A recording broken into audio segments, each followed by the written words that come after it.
So let's ask the question, do the House managers, do they believe that they could try to impeach Donald Trump again? Like that's really the general hypothetical question. But so looking at the brief and also just from the language in the trial, it really seems to me like the House managers believe like once somebody's been in office, they can go after them for impeachable offenses. You know, they use this January exception kind of language where they didn't want anybody to get away with anything. So, you know, after even if they're former officers, you can try to go after them. So, you know, I was just wondering hypothetically, do they think in 3 years they could go back and try to impeach Donald Trump for something else, or maybe they would say, you know what, our article of impeachment was defective, like an indictment where we forgot an indictment. Whoops, we needed to include this one, so we're going to go back and add in several other counts, several other articles that we didn't.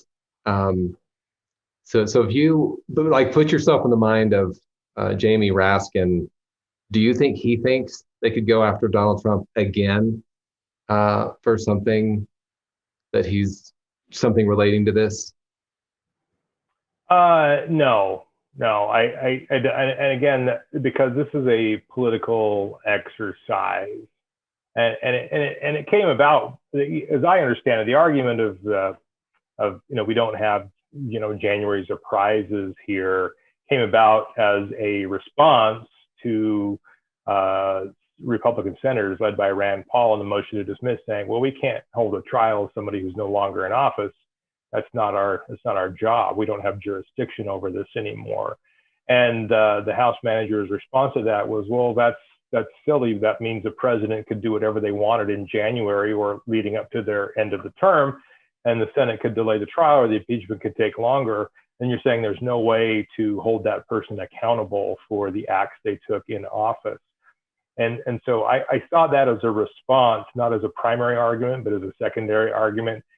No one's going to go back to do this again. I think even if the most awful evidence in the world came out, I mean, let's say, Mike Pence came forward a year from now and said something to the effect of a hypothetical. Yeah, I was on the phone with Donald Trump. I called him immediately. I told him we were under attack. I told him to call it off.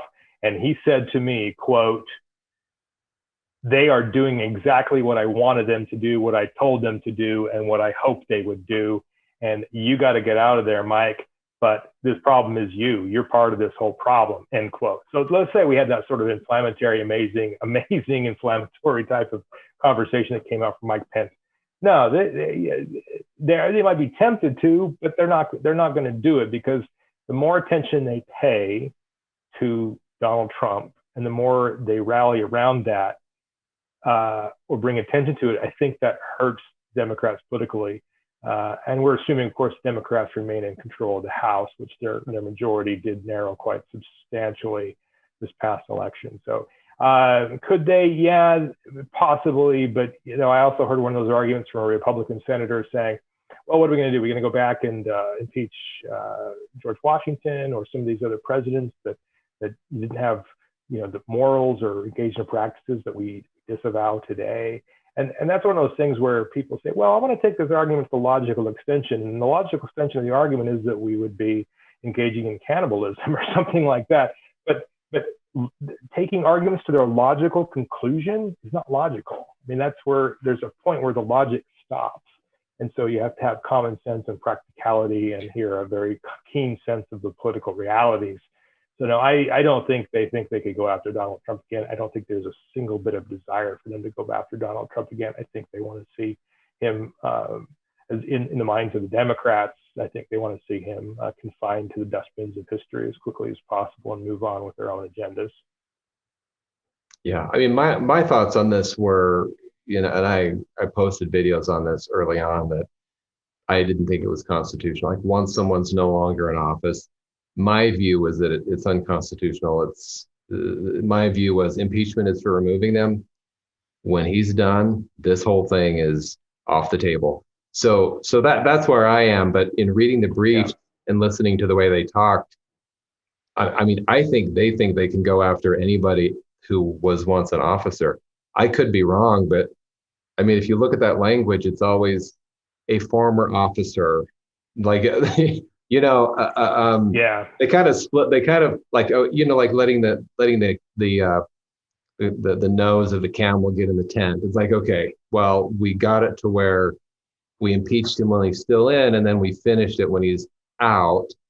Well, Right. now it's just like we're asking just a little bit more by saying, well, we didn't quite have time to impeach them when they were in office, so it's okay. Well, we kind of almost did it with Donald Trump last time. I'm not saying they would. I mean, I think it again. I think it would be I think this was unconstitutional, so I think it would be unconstitutional for them to do that again.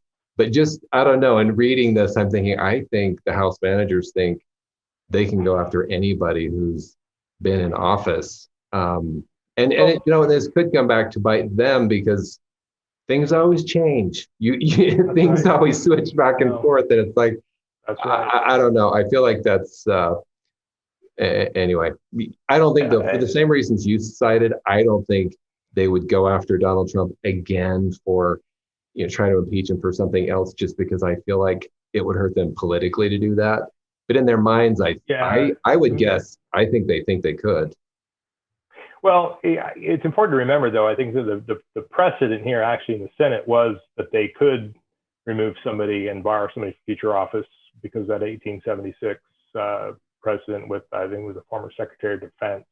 So there actually is precedent, but it cuts against the current view of Rand Paul and the others that they have no jurisdiction because they exercised as a Senate that same power in 1876 and removed.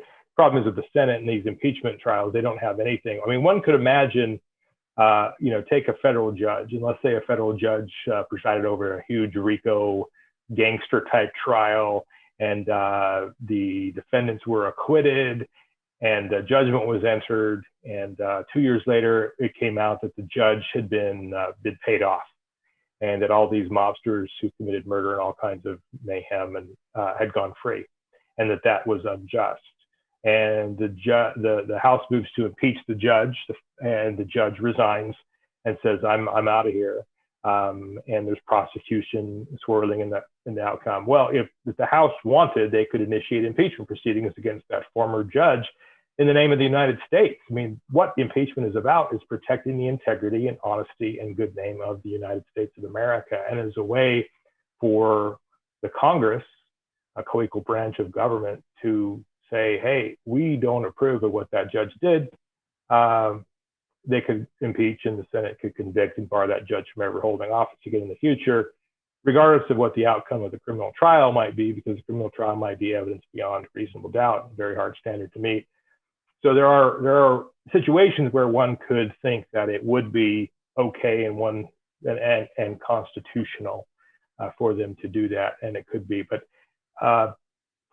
I just don't think when it comes to the executive branch that Congress is willing to frequently exercise the power of impeachment. It has to be something pretty egregious. Like, I agree that that's definitely what it should be. It seems to me like it's I mean, Bill Clinton, Donald Trump too. I don't know. It seems like I think we're moving in the direction of it's politicized, which I think is not great. I think what the framers intended was, holy crap, this better not hardly ever happen. Like once every 75 years. This is really just rare. It's super rare. And that's like probably going to happen every 4 or 5, 6 years, which I think is like, okay, statistically, then that is telling us that's wrong because we don't want this to be happening all the time. I hope I'm wrong. I hope we we go a super long time and we never see another impeachment of a president. But I have a feeling it's like, no, this is going to be kind of I mean, didn't somebody, I thought I read somewhere that somebody had done articles of impeachment for Joe Biden. Did you? Yeah. I'm sure there was like one person. They were to do that. But I'm like. And there's this kind of. I don't even like that kind of rhetoric. Yeah, it's like, don't even, Yeah, the standard really the bar got lowered dramatically for the Clinton impeachment. Now, I was, back then in the 90s, young, idealistic, law student, and saw what was going on. I thought, oh, that behavior is abhorrent. That's not right. And it was the perjury. It bothered me extremely as someone who was in law school and then someone who went to work for the federal courts, that a president of the United States would perjure himself under oath. And that was just, for me, to be unforgivable. And what Bill Clinton should have done, in my mind, was resign. He should have resigned his office and said, I did what I'm accused of doing, and it's brought shame and dishonor upon the office, and resign. I mean, at least Richard Nixon did that when he found out that he was about to be impeached. I hate to say Richard Nixon was an honorable character, but he didn't want to go down with the disgrace of impeachment. But the problem is Bill Clinton, also very self-confident and full of himself, like someone else who recently is no longer in the White House. And the fact of the matter is that's what a decent person would do when they are really nailed to the wall with something. They would resign and they would let someone else take over and move forward. But because of that lack of virtue, that lack of honor, I talk about virtue in terms of the founder's vision of civic virtue. We're not electing the kind of people anymore, unfortunately, as a country that the founders envisioned we would elect, particularly with the use of the Electoral College. And so that's what you get. You get these political fights that turn quite nasty and quite personal. And let's hope that they exercise a little bit more degree of self-control and a little bit more dignity and honor for the office and for the reminder of the people they represent. So you said when you started that's back when you were young and just getting out of law school. But now that you're I'm more old and cynical. Yeah. Now that you're more mature and have a lot more wisdom and stateliness, comment again on Bill Clinton's. You don't have to if you don't want to, but I'm just curious, current living Boyd, would you say the same thing about Bill Clinton, or would you change your mind? Yeah, because perjury itself is lying under oath, and that turns upside down the entire system of justice in this country. People who lie, especially under oath, prevent the fair and even-handed administration of justice. So yeah, I would absolutely feel the same way about Bill Clinton today, even though he turned out to be, in my mind, much more of a moderate than a progressive or a liberal back then. Some of his policies actually quite liked back at the time of his office in terms of increasing the number of police officers in the country and imposing work requirements for welfare recipients and things like that. But perjury is perjury. A trial is serious business, and you can't lie. And when you lie under oath, it's a very serious offense, and people take it far too lightly, in my mind.